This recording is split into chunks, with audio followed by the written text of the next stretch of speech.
Tumayo ang lahat. Binibining Marcos, ang nakito, pagkalaan ko.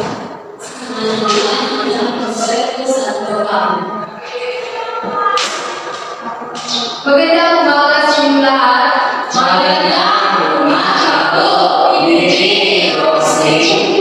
Bago mag-show po ay nangyaring sa ayos ng mga upuan at pulutin ang mga kalat sa ilalim ng inyong upuan. Kung tapos na, maaari po kayo po.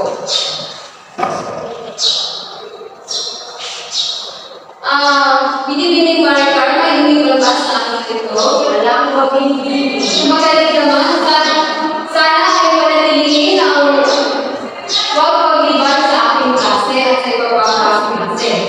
Ngayon ay ipapaalala ko sa inyo ang mga natutunin sa loob ng pinahalaga na ito. Manyarin po sa amin. Pumasok sa dalawang oras. Makinig sa totoo ang nagsasalita. Iyan ang magkakaroon ng tumulong sa klase. Maghintay ng tawag sa pagsagot sa klase. Panatilihin makinig sa silid. Ngayon ay gusto kong tandaan ninyo ang mga natutunin na iyan. Naalala ko may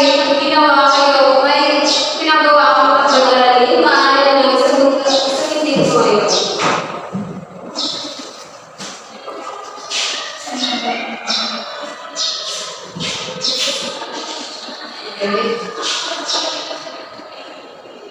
Ngayon naman, kung naaalala ninyo ang aralin na aking pinalakay at yung mga kayo pinauunahan sa bantayan. Ako ay laki ng nabulong ng nabulong. Magaling kung saan ang pinauunahan na pinakal sa kahapon. Ngayon naman ay bago tayo magsimula magtalakay ay mayroon ako mga panimulang tawagin inihanda para sa inyo.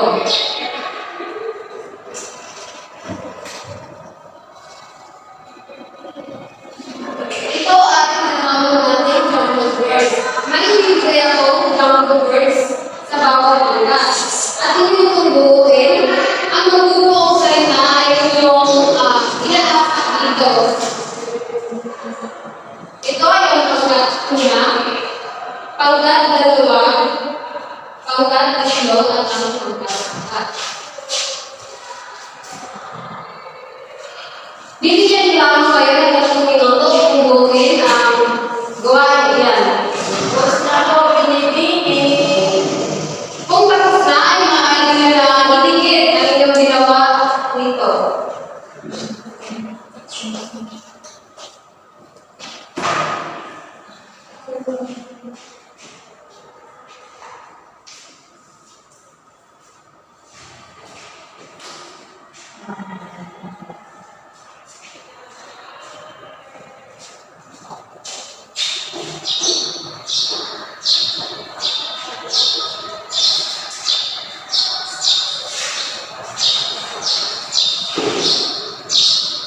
Magaling at pinulago ang mga salita sa aking pinagawa sa inyo. Palakpakan ninyo yung mga salita. Ngayon naman ay lumakaroon tayo sa pagsusulit ng mga gawain iyan. So, tapos sinabuhin na jumbled words, mayroon akong mga katanungan na sasagutan ng bawat isa sa inyo. Unang katanungan, ano sa tingin mo ang may sulit na mga salitang labo sa mga tao at pangunan? Sino ang maaaring sumagot? Okay, binibining Maribel, Mako? Ang mga nabong salita ay nagkakaroon ng negatibong epekto sa mga tao at lipunan kung saan maaaring magdulot ng masamang epekto gaya ng pagkakasakit at nakakasama sa ating lipunan. Maraming salamat. Pangalawa naman, alin sa mga isyong ito ang nakakuha ng iyong damdamin na magbibigyan kaugnayan mo sa iyong buhay ngayon? Binibining Maricar Apostol. Sa tingin ko po ay ito ay kahirapan sapagkat bilang sa mga bilang ay hindi talaga madali ang buhay. May mga bagay na hindi nakukuha natin. Magaling, binibining Maricar. Ngayon, ang panghuli naman para sa iyo, binibining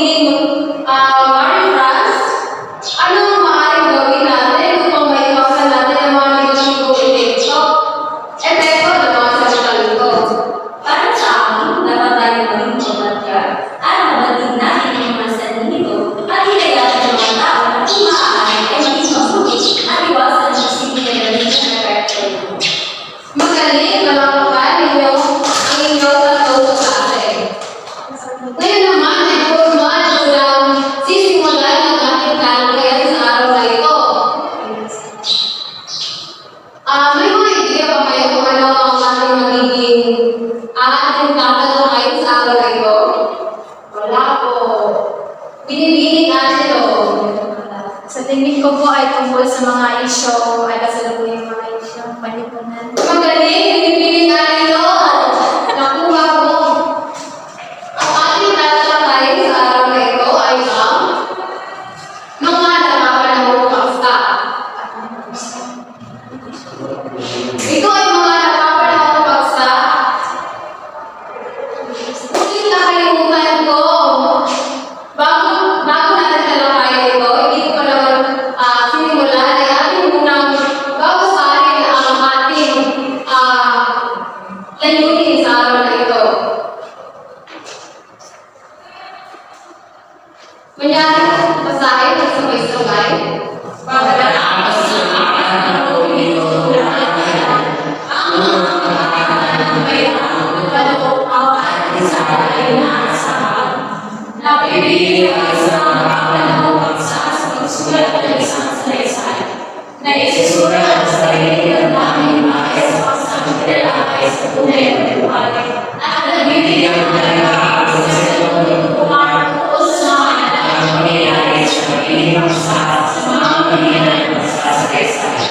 Maraming salamat.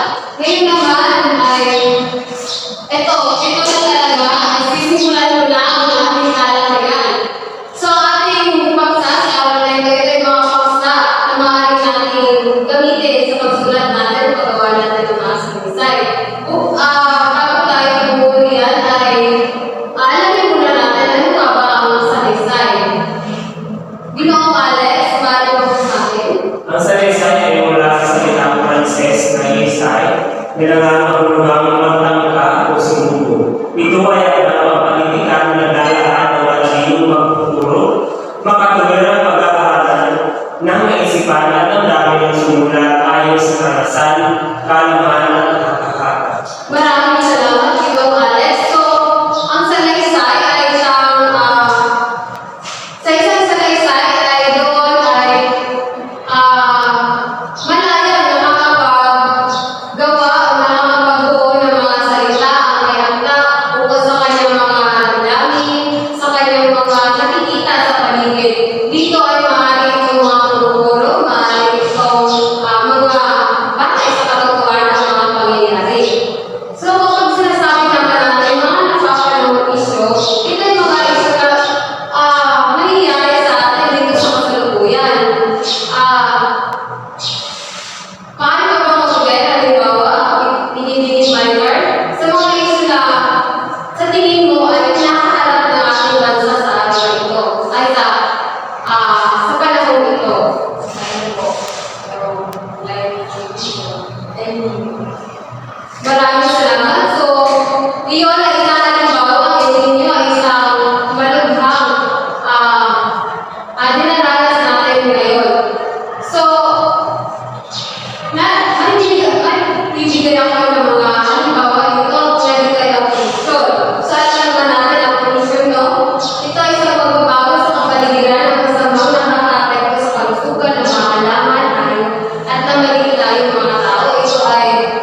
Ngunit bago niyang simulan, ay mapakasabi ko muna ang pagkakayat. Kilala na ito ay 50%. Kasama kayo sa pinakita sa presentasyon ay may dalawang kaugnay sa pagsasabuo ang diwa. 30% naman para sa pag-aaral umak na nag-iwan na impact naman sa ayaw ng pagkawalan ng maganda. Sa pagsasalaysay na naman ngayon ay may kahandaan sa bayan ng pagbigas at pagkakaroon ng 20%. At may kabuuan sa 10%. Maaari ka nang simulan.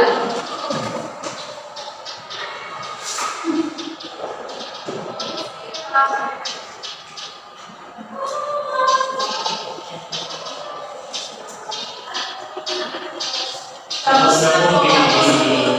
Mabuti naman.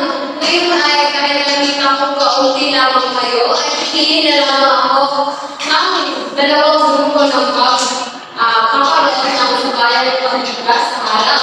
Ito ay ang pangkatatlo ay ang pangkatadalawa.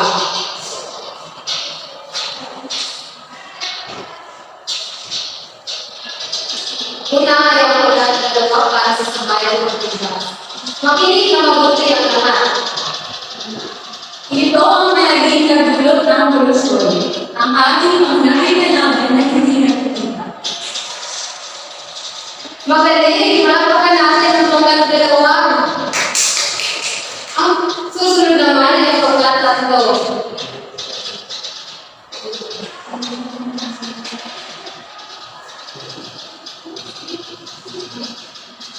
Alam naman natin na pagdudroga ay sa mga gawain. Marami masamang epekto ang pagkakabisa dito. At kahit mali-karin man ng mundo. Magaling! Bigyan natin ang palakpak ikaw ka. Ngayon naman ay matid po ang marami ng kayo nalalaman sa ating ginawang talakayan at mga gawain. Ano ba ako? Ngayon naman ay magkakaroon tayo ng individual na pagsusulit. Kumuha kayo ng isang buong papel para sa ating gawain. Ngayon ay babasahin ko ang ito. Pumili ng isang paksan sa lisay na naglalakad ng mga napapanahon sa palipunan. Sumulat na hindi bababa sa 10 pangungusap sa isang lipunan. Bibigyan ko lamang kayo ng 5 minuto upang tapusin ito. Ngunit, bago kayo magsimula, ay babasahin ko muna ang pagsasayan. Malinaw ang paglalakad ng mga pagsupan na may pagkain sa napapanahon ito na nakakasuwa ng interes at pagmula sa pagmukas. Basto ang bagay ng salita at pagbaybay.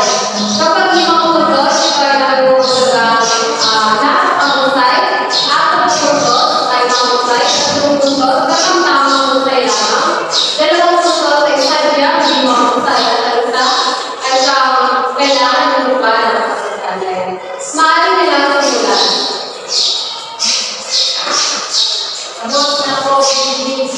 Ngayon, tapos na ay kumite sa harap ang inyong mga gawain.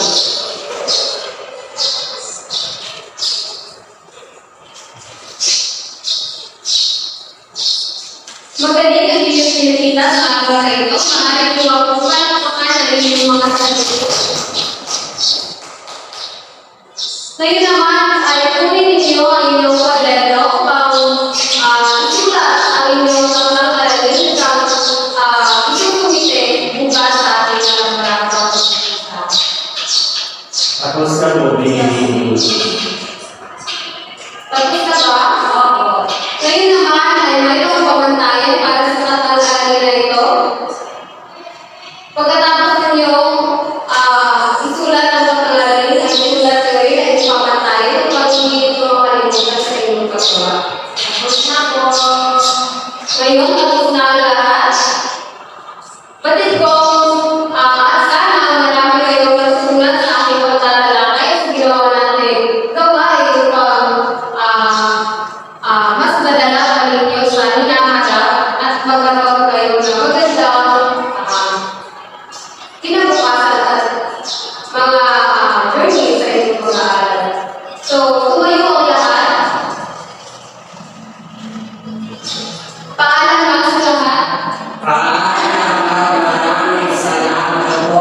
Pinipinipos din.